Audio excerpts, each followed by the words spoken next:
Hi, everyone. Today, I am happy to have on the podcast a guest, Sarah Joy Covey. She is a therapist.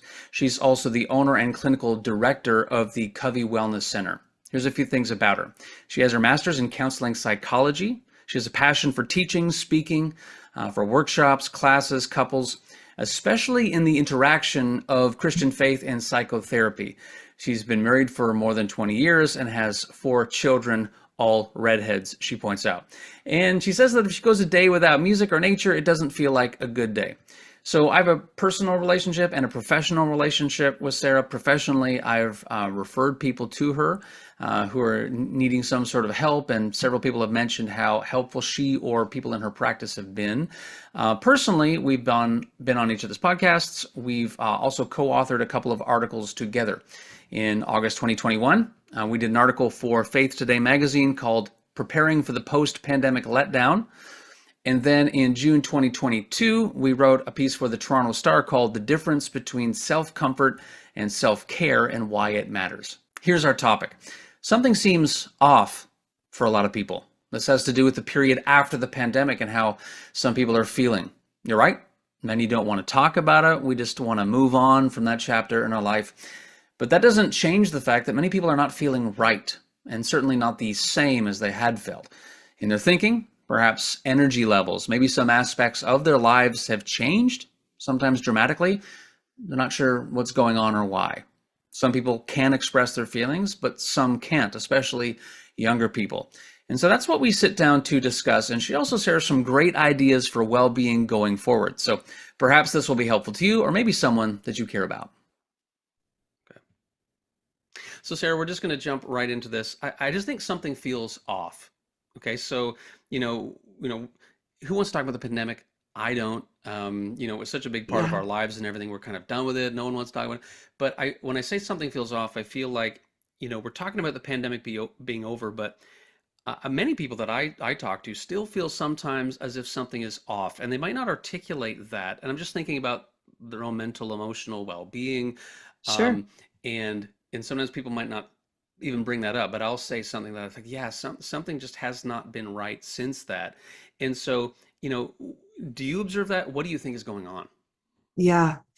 Well, first of all, absolutely, I observe that. We see it all the time, and one of the easiest sort of ways that I can describe what I think is going on for a lot of people is an analogy that I use when people are going through a crisis of any kind, which is that we tend to sort of white knuckle in survival mode our way through a time of crisis, and then we get Mhm. to the other side, if you will, and we kind of open our hands again to a greater degree, maybe of safety or like a Right. letdown.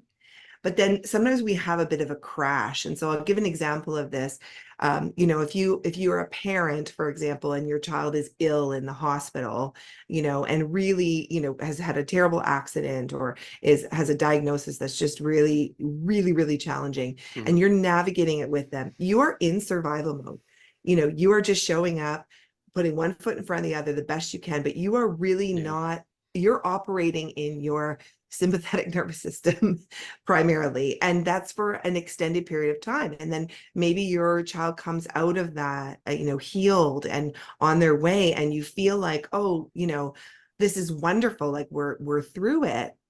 And then you start experiencing all these emotions and all of this almost build up in your body, and this, like, I should be happy, I should be fine, I should be over it, but all of this stuff sort of comes flooding in. And I think a lot of that is because we are re-engaging with the fullness of ourselves, and the impacts of what we've been muscling through, if you will, are starting to show up. And so there's this crash, sometimes emotionally or mentally, that comes after a crisis.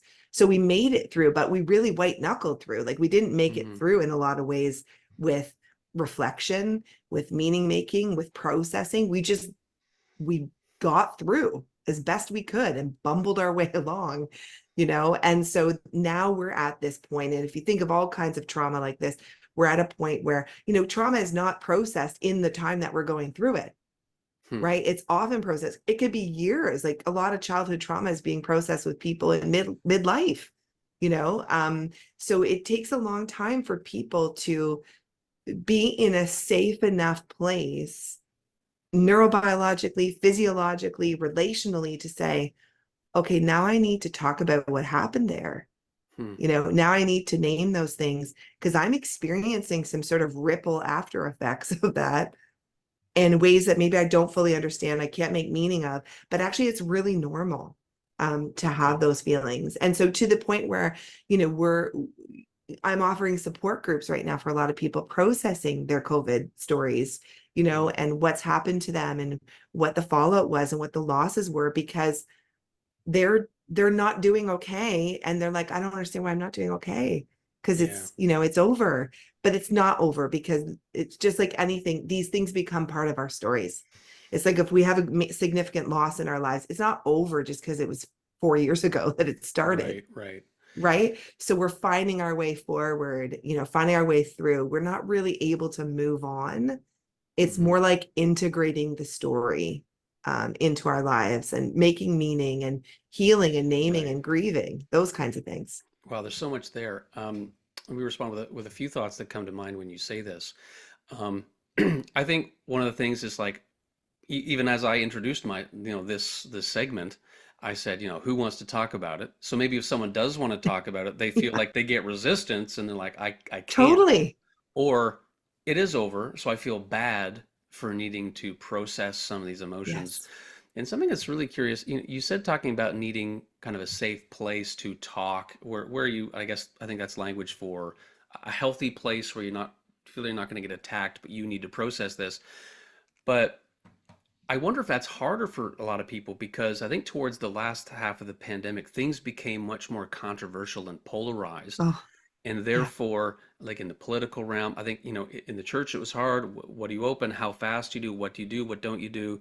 And then in families, I think family Oh, people yes. had big disagreements around how to come out of this. What should the kids should be doing? What shouldn't they be doing? How do we think of vaccines? How do we think of the government regulations? So then people Yes. maybe need to sort of process this space in a place where they're loved or hope that they're loved or they have trusting Yeah. relationships anyway, but feel like maybe those have been fractured.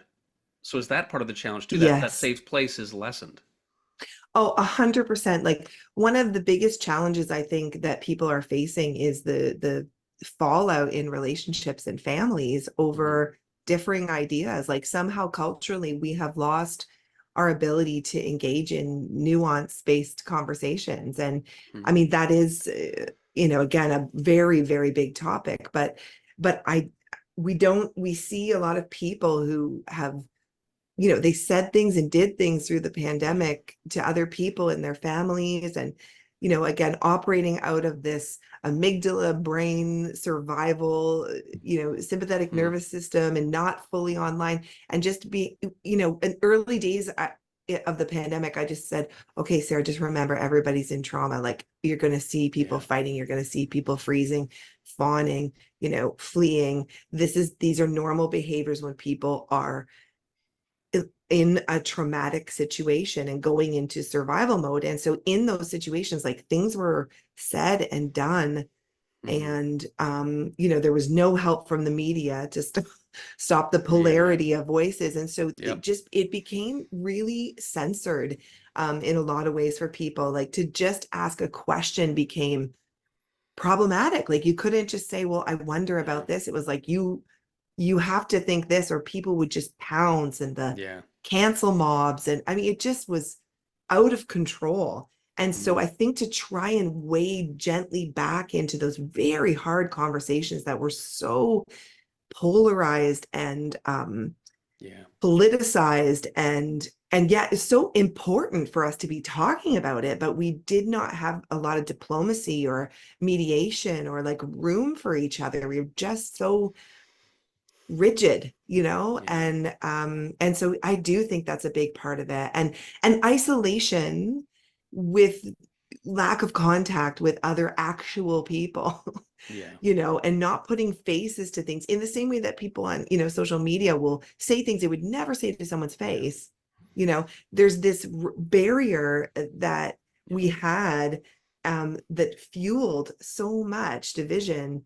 And I think it's just really hard to step into that space and say, like, I wondered about this, because you're afraid that that you're going to be Yeah. judged, or that Yep. your question's not okay, or that your stance was, there's just some very real harm in that interpersonal space. Hmm.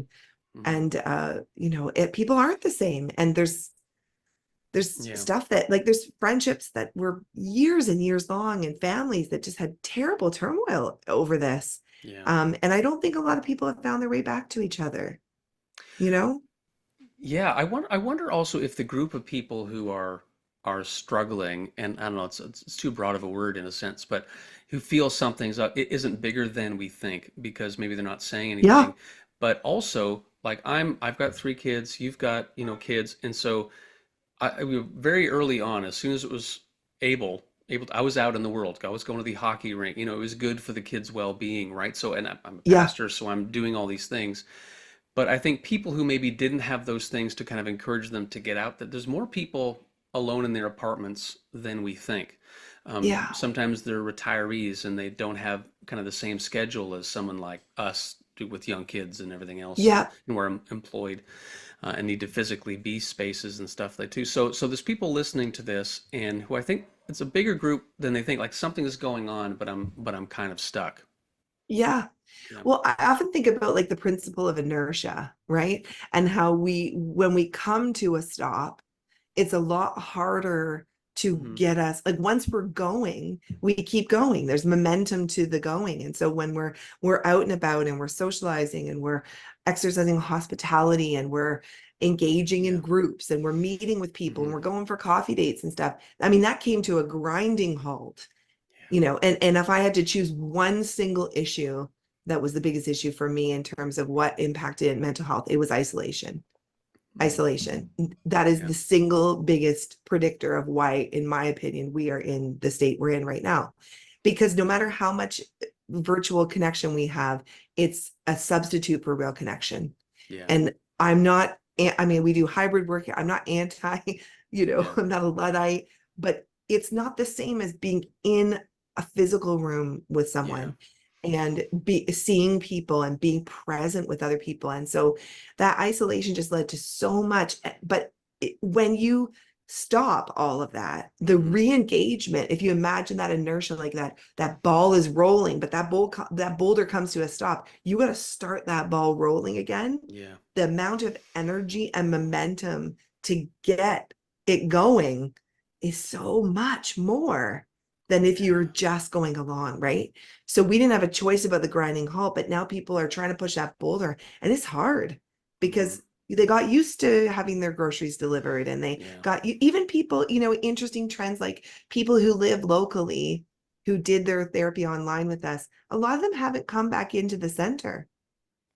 Right. They haven't Even though come they back live physically close. in, even though they Okay. live close enough to absolutely do that. Yeah. It's become a convenience that was offered, and they're kind of used to that. They become acclimatized to this way, and they've Hmm. forgotten, people are doing a lot of remote work, and that's good. I think there's some goodness that's come out of the flexibility for people with their work, but also I think people need to get back in the office Yeah. to get around people some of that time. Maybe there's a happy medium, where we have some Yeah. flexibility to be at home and engaged, and it's not so much, it has to be this 9 to 5 particular way. Yeah. But it's an overcorrection to never be in the office too, Right. and Right. you don't realize what you're missing when you're not around people. And so just more and more acceptance of online ways of doing things. We need to think about that with caution, Yeah. and um, I think a lot of that is just that this was convenient, and this is what we Hmm. did, and Yeah. it can still work, but we're not really thinking, is that the best thing for me? You know? Yeah. Yeah. I want to come back to the isolation in a moment, Mm, but in terms of um, embodiment, physically being with people. As you were talking, the one of the biblical stories that comes to mind is I think of Jesus, and I was teaching through this passage last year, and people are coming to him for healing. And mhm. Jesus, he sustains the universe by his powerful word. Like, and sometimes he'll heal someone over miles. They're not even in the same Right. town as him. He has But that in this, ability. he has that ability. But in this situation, people are coming to him one by one, and I'm like, why is that? Well, maybe it could be because he's looking them in the eyes, and he puts his hand on them. There's something to that. Hmm. Like God incarnate comes to us enfleshed in Hmm. Jesus, and then we have these. So yeah, there's so much there to Yeah. that. I don't understand it all, but it's important. So thinking of what you've said in the isolation, and I think that inertia word is really, I think, poignant. Hmm. Like for example, I was motivated to get out, like, oh, change, because the kids need to see their friends. The kids need to do this, and me Yeah. too. It's good to see people. But for someone who's struggling with that inertia or something, maybe say their issue has been isolation. What do you think is the next best step for them, given that it just maybe feels like too heavy, too much? Yeah, that's a tough one. I mean, because people can really be struggling with social anxiety. And if that was a Hmm. challenge before the pandemic, like so Right. many challenges, if there were, I always say, like if there were cracks, then the Yeah. the pressure cooker of the pandemic like broke those cracks open, whether it was in families or Yeah. relationships. So Sorry to it, interrupt, but before you go on, could you yeah. just explain to people what do you mean by social anxiety? Yeah, so people who generally feel a lot of discomfort being out in the world, and it's Mm, not, it's more than just being an introvert where it's like right. draining to be with people and Right. you need your alone time. It's really there's like a timidity and a difficulty with engaging socially, physically around people, Okay. and it can have, can have different forms. Like some people are okay in smaller contexts and can't do big crowds and Right. things like that. But it's just like this, I do not feel at ease in my body in these kind of contexts. So someone like Right. that who now has found a way to live totally isolated, their inertia is going to be Yeah. that much Okay. more difficult, right? Because Okay. it's more pronounced. But I think there's a lot of actually social anxiety, and maybe this isn't maybe exactly the clinical way to put it, but that was induced by the pandemic.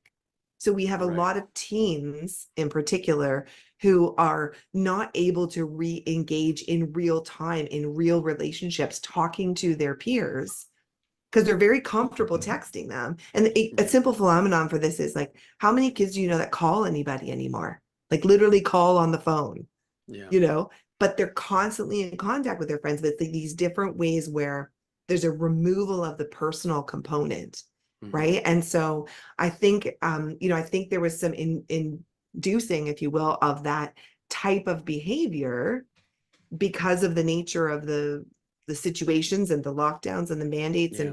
and all the things. And so now it's like, well, we've acclimatized to this way of being in the world, and like what's the point? So I think the first step I would say to people is remember why it matters.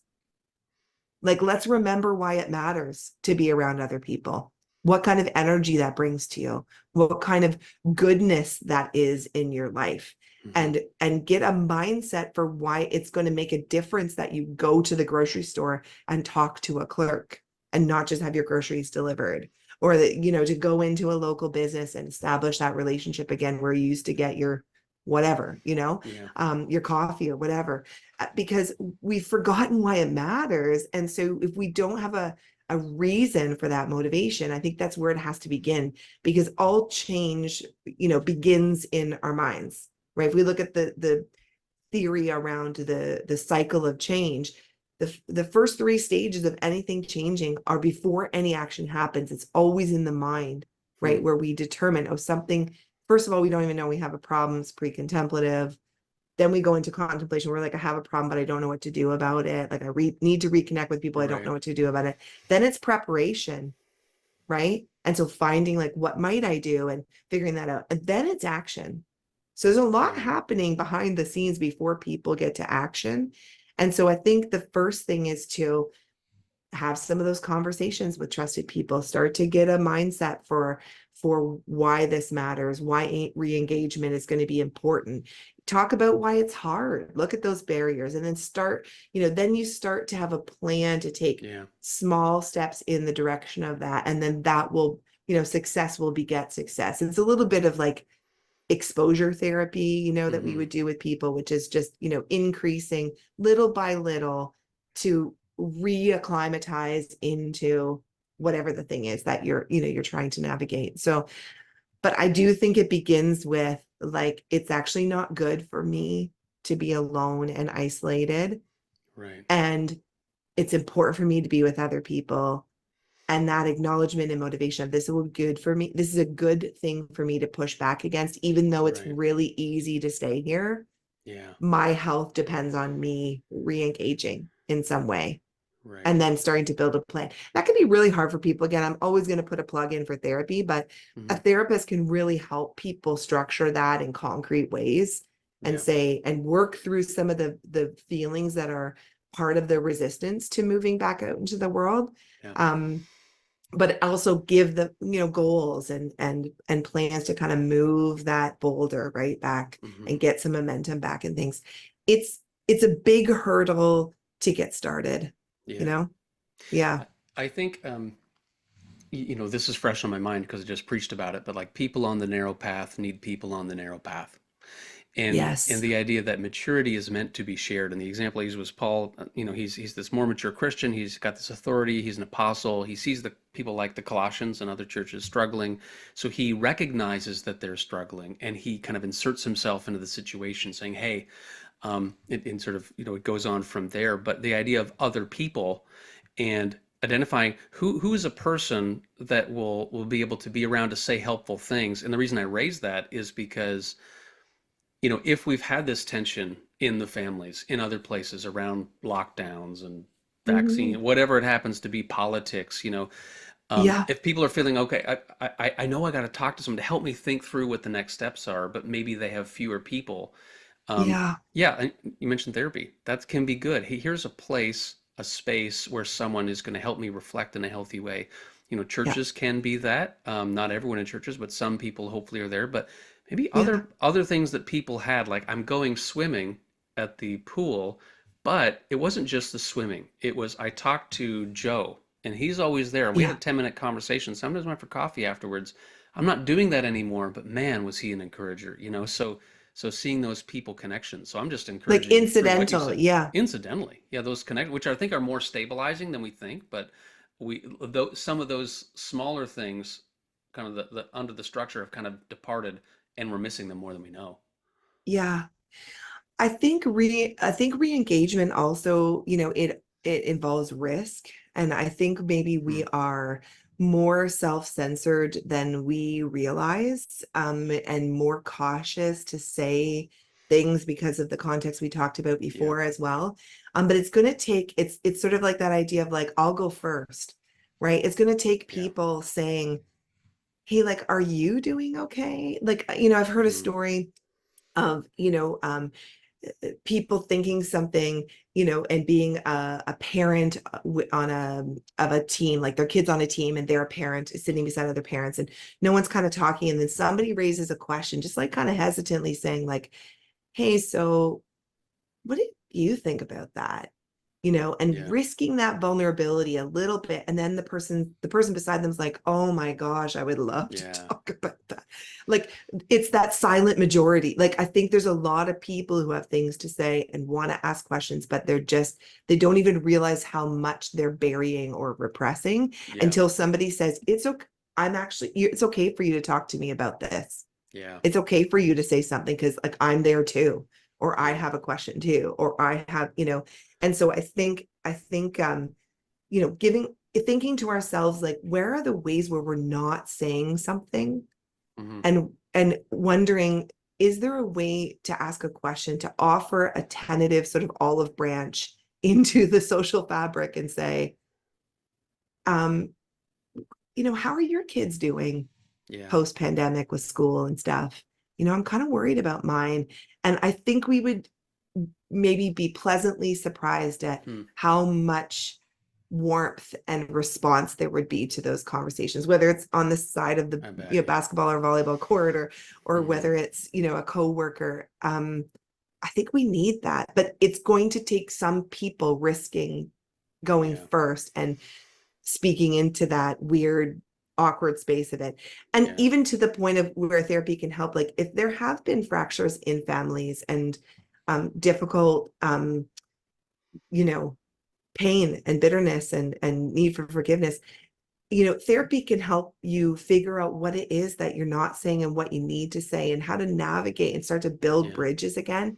I really have tried to be a person through the pandemic to sort of step into that middle space and speak and hear and really seek to listen. Um, sort of push back against, like, don't put me in a box. Don't tell me I Yeah. belong at this extreme. I Yeah. think that the extremes are constructs. People live mostly in a moderate middle, and yet that's not the space where people are having conversations. And so, I think if there's a few of us that can be courageous enough to ask the first question, Yeah. to wonder, to put an olive branch out, Yeah. I think there's some openness. And now that people's actual neurobiology and nervous systems are Yeah. coming back online and more stabilized, those conversations that really couldn't be had in a grounded kind of way, maybe some of those conversations can be had and can be healing. Yeah. I think about even restorative justice principles. I don't know if you're familiar with restorative justice, but I'm trained in restorative justice from working in the high school. And then I use some of those pieces in our work, but it's being able to have conversations about where harm was done in a Mm. community Okay. and family, a system, and, like, actually having a container for that conversation to heal. Yeah. So there's ways to do it.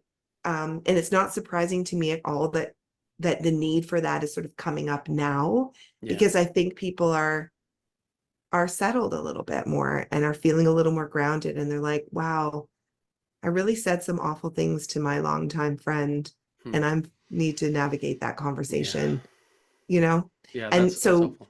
it's hard.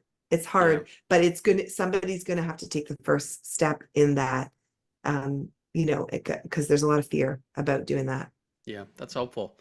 Yeah, You mentioned children. I want to, and yeah. there's so many, as we discussed, there's so many ways this could go. And I'm thinking of people who almost put in, who are dealing with different things, whether it's the person who had a previously existing social anxiety, whether it's someone who wasn't able to mourn for the death of a loved one in a way that was going to be most helpful. Like, there's so many different Oh, categories, so but many things. Yeah. in terms of children, they're young, they're vulnerable, they couldn't gather, missed milestones, playoffs, graduations, lots of these sorts of things.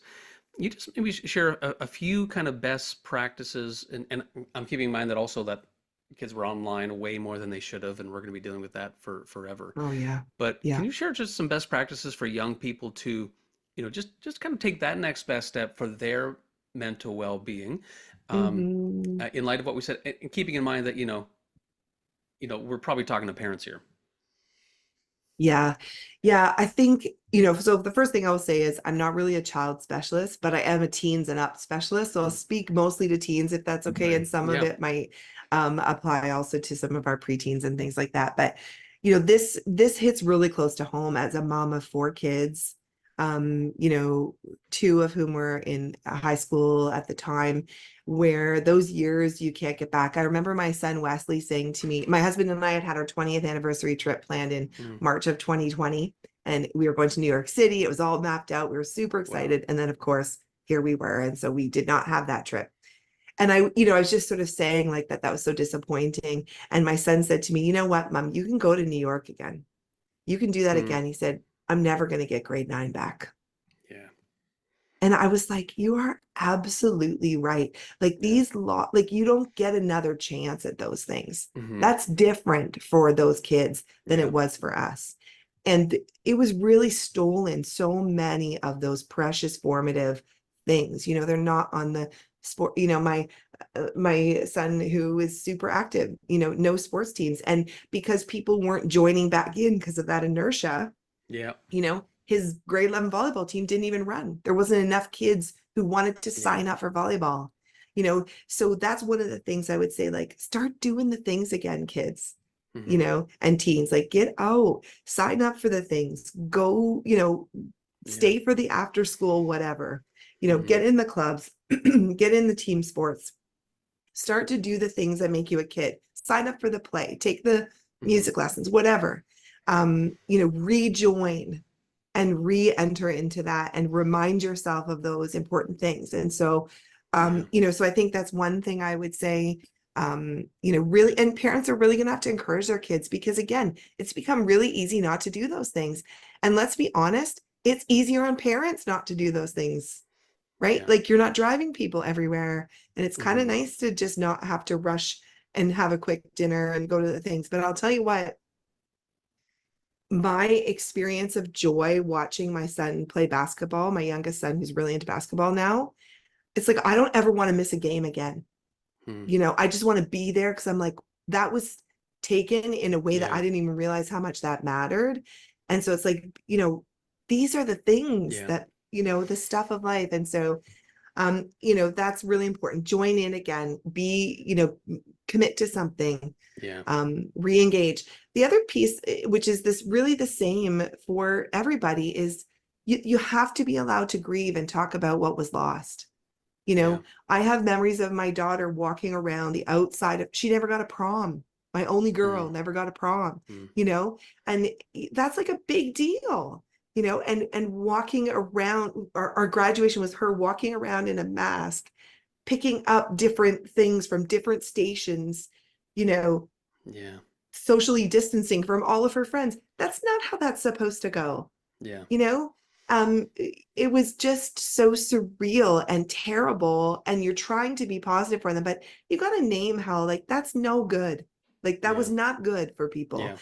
and say how hard it was, and grieve and work through and be angry, right? And there's a lot of kids who are really like, that was not okay for me, and they're angry about it. You know what? Rightly so, Well, let me that let me they're jump in on angry. that point then, because yeah, I Yeah. was going to ask, like, yeah, it could be anger, it could be whatever, but to how would you as a parent maybe start that conversation or something? Maybe your child Mhm. hasn't expressed something verbally, but you're like, something's going on, something's different, and I Yeah. want to communicate to them that, hey, how are you feeling? What, like, how would you kind of maybe Yeah. see if that's something that maybe your kid's like, ah, yeah, it stunk, but they're okay.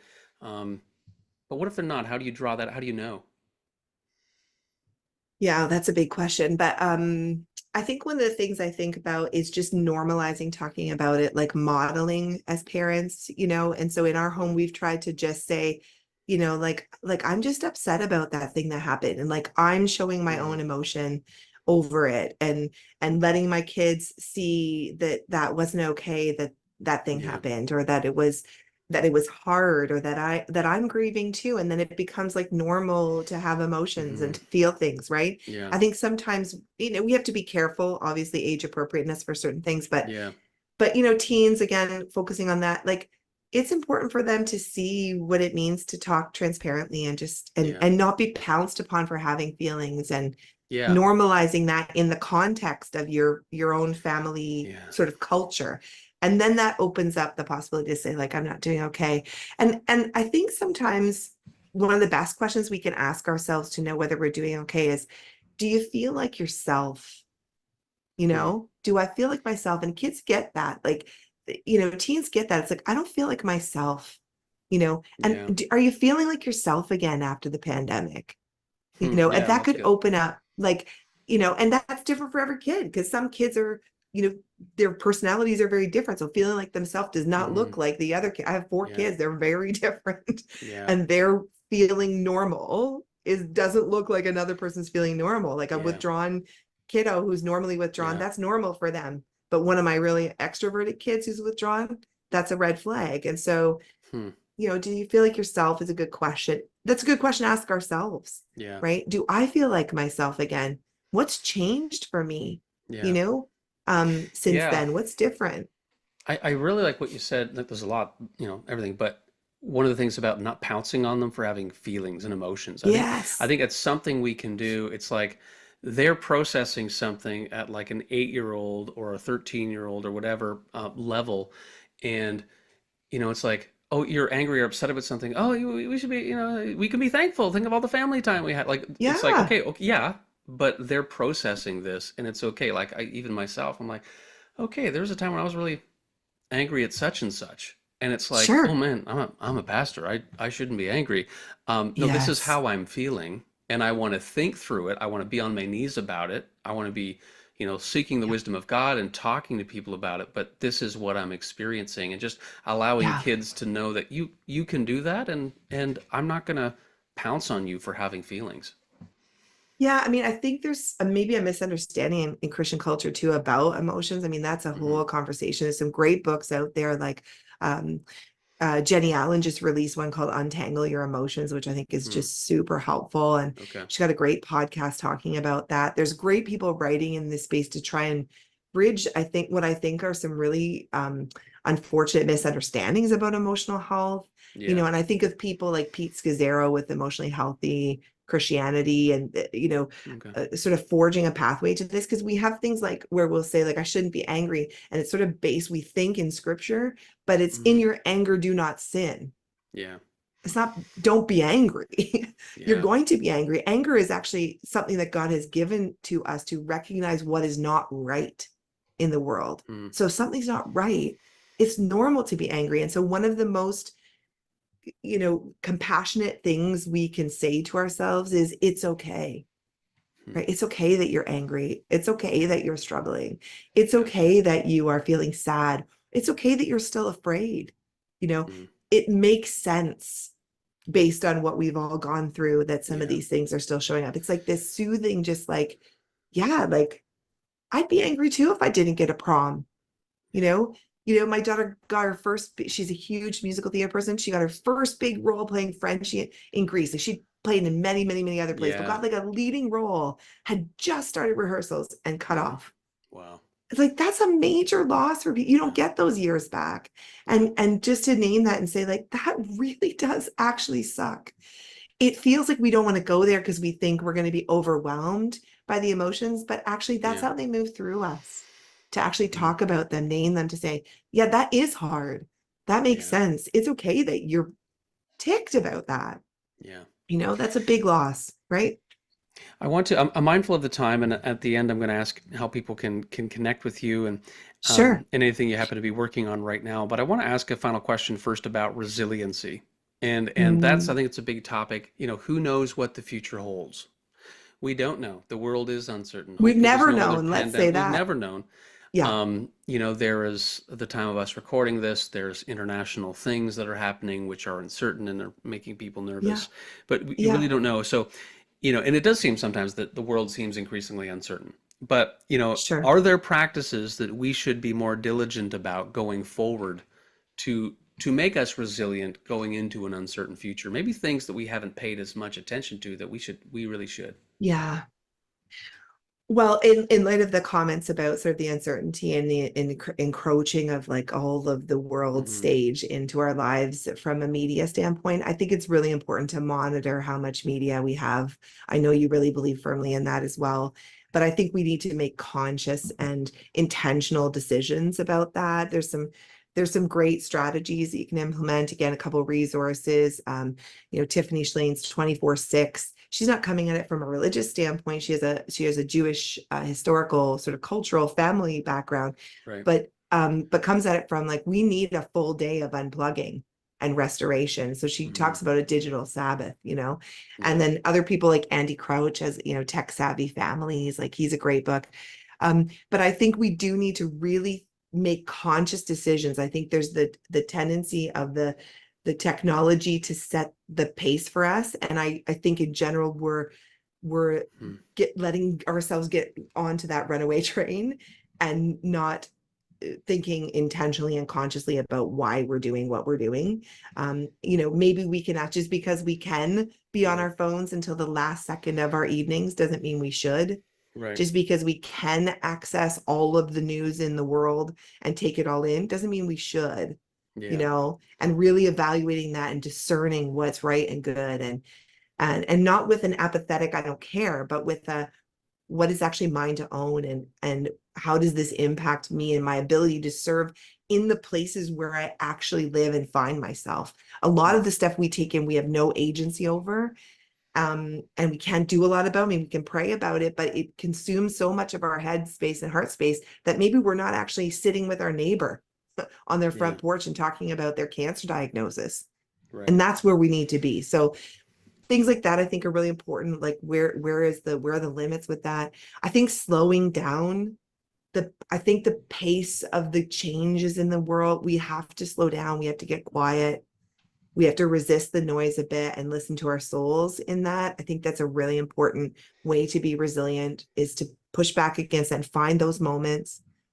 I think we need to tell ourselves the truth right? There's so many ways we're being lied to. Our self-talk isn't honest a lot of the times.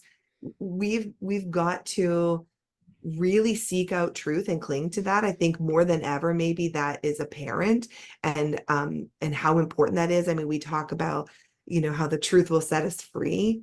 And of course, the truth of Christ is at the center of all of that. But clinging to truth is something that I'm noticing people are really anchoring to in a different way post-pandemic, maybe. Yeah. And then just being aware of like healthy thinking. We talked about like the battlefield for our minds, and that's true. And so there's a lot of cognitive distortions, things like catastrophizing, right? Thinking worst case scenario thinking all the time, Yeah. Dichotomous thinking. So that polarized media stuff, like there's so much jumping to conclusions, overgeneralizing. Like I could talk on and on about that, Oh but my it's goodness. this stinking thinking, my mom would say. It's not helpful. And so recognizing where it's like, this is an unhelpful way to process. It's keeping me in a non-resilient, if you will, space.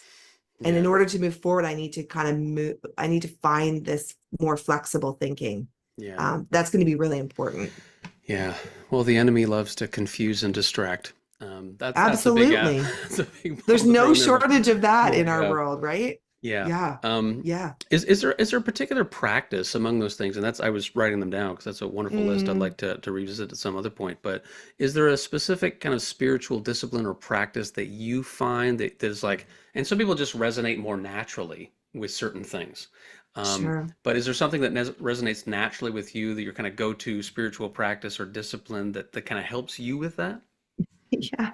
I'm laughing because I think a lot about upstream disciplines and downstream disciplines, and there's things that like naturally resonate with us that we do easily. So for me, like those things are engagement with others. Like I really crave time with life-giving others and Hmm. want to surround myself with the presence of people, which I think is so Yeah. important in really good conversations. Even like the one we're having here today is so fulfilling for me.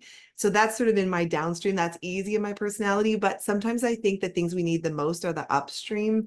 disciplines, the ones that are harder for us. So for me, I call it, this is my, I don't know, tongue in cheek, but like I think we have the lost art of porch sitting. And Yeah. for me, sitting on my porch in the early hours of the morning, if now is starting to become available because it's not as cold. I like the cold, but like, there's a point where you can't get out. But more and more like that's where I find myself, Yeah. or just really pushing back against the noise and like having quiet. Hmm. Like it seems so simple, but I'm increasingly aware of how things are back to basics. I was joking with a friend of mine last week, a couple weekends ago when we were visiting, and we were at her house visiting in Guelph, and she said we were talking about this idea of getting back to basics, like good sleep, good nutrition, nature, things like that. She said, yeah, I heard this whole thing about people talking about silent walking as a strategy. And we're laughing, but it's like, it's true. Like silent Yeah. walking, like people don't go out anymore without, I'm guilty of this too, without like a podcast. Yeah. I Just go know. for a walk and have it be silent. Like Yeah. this seems like an earth-shattering concept, but back to those basics, right? So for Yeah. me, that's sitting on my porch. That's an anchor point for me, just in the quiet. Sometimes I read, sometimes I pray, sometimes I'll Yeah. listen to a little bit of music, but just to just to slow it Yeah. down, to be still, a slow morning, that really helps Hmm. me. And that's different than the rest of my life. That's Yeah. upstream for me. I'm swimming against the current Oh, of that's what I good. want to do, but there's so much wisdom in that for me. That's a helpful way to think about it too, because we can feel, my prayer just that's harder for me. Well, it's easier for some people than others, and sometimes you have to force yourself to do something else. But the silent walking, I remember it was a character on Downton Abbey at one point, and he was one of the characters you didn't see very often, but he would go for an evening constitutional. And that was his Yes, name for like quiet walk. I think it was an English thing, but like maybe there's someone out there that needs to institute an evening or a morning I constitutional. And love because it that. sounds so cool, you are going to start to do it. Yeah, Anyway, evening constitutional. I evening mean, con. it used to be because it helps with digestion, right? To Yeah, walk after dinner and to move your body. Like there's yeah, so it's the we've constitution of one complicated soul. it. Yeah, yeah. Yes, yeah, for sure. Yeah. Wow. So let's simplify it back to basics for Yeah. sure.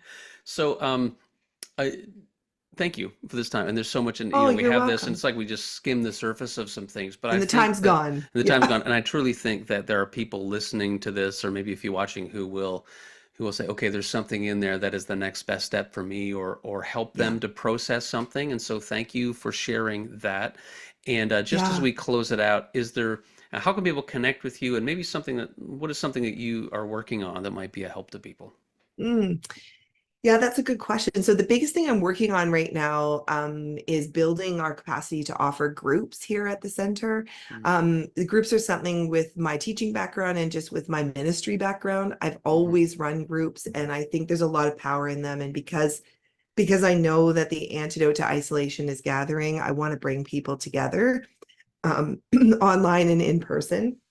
And Mhm. so what I'm working on there is we really have a philosophy of client-centeredness here at Covey Wellness Center, where I work and I'm the owner and director in our team. And so when we think about groups, what we really want to do is build the groups that people need.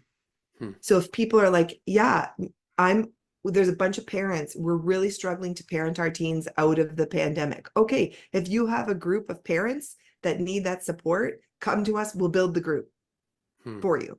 We'll build it around Wow. what your perceived needs are. And that's how I think we can serve people. We don't want to tell you what you come to this group that we have. We will have groups and workshops that we think are going to resonate, but we want you to tell us what you need, and we want to build the Wow. structure around that for you. So that's something I'm working on. I'm really passionate about. I also think it's an easier point of entry financially for people because, finances are hard for people. The economy's not in a great place. Yeah. And so accessing caring groups can be super powerful. I believe in them, but also it can be a lesser price point for people Huh. in terms of bridging that gap for them. So that's kind of what I'm working on. And then in terms of connecting with me, so I'm social media wise, I'm pretty narrow. I'm mostly on Instagram. I'm Sarah Joy Covey on Instagram. That's me specifically, personally, and that's me. If somebody's answering you on there, it's you're talking to me. The Covey Wellness Center is run by my social media team, and so you're not talking directly to me there. Although my team will let me know if someone's looking for me there. But all of the things around Covey Wellness Center and what we're doing here for holistic health, everything's available on our website, which is coveywellnesscenter.com. We have a podcast, Covey Wellness Center. We have blog posts, lots of articles on things like we talked about today, cognitive distortions, which might be helpful for people, and any number of topics there that you can sort of scan and search. There's some digital resources there too. We can even add this podcast to our digital resources there if that's helpful for people to find also in our space. But that's probably the best place. And then if you are looking for supports, there's a contact us, easy peasy, right from the website. So those are the best spots to find us. Someday I'm going to write a book, Matt. We're getting on it. I percolate on lots of ideas, but I'm not working on that just yet. Well, we look forward to it. But so we'll put all the links to everything Sarah just said in the online home base for this episode. But thank you so much for sharing your time with us and your wisdom and your heart for people. I know people who have been helped by you. Mm, I sometimes send people your way. So thank you for that, everyone to listening or watching. Be well, fix your eyes on Jesus, and we'll see you soon. mm.